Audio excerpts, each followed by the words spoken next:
俺の名はドン・キホーテ・ド・フラミンゴ。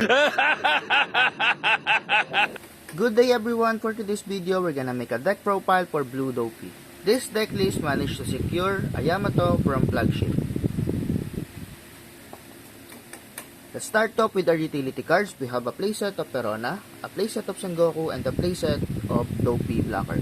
These three cards will help you to maximize your leader's ability by swarming and dealing damage at the same time.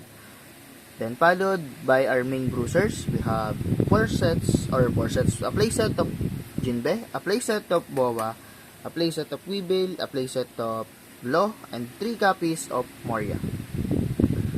Then we have our tech cards. We have 2 copies of Pudding and 2 copies of Kaido. I only put 2 copies of each of these cards because we don't usually want to see them early on. But they are great with bad matchups like NL and Black Yellow Loopy. They will be your key cards for those matchups. Then we have our 12 2K counters. We have a playset of Crocodile, a playset of Mihawk, and a playset of Law. For events, we have 2 copies of Gravity Blade and a copy of Perfume Femur.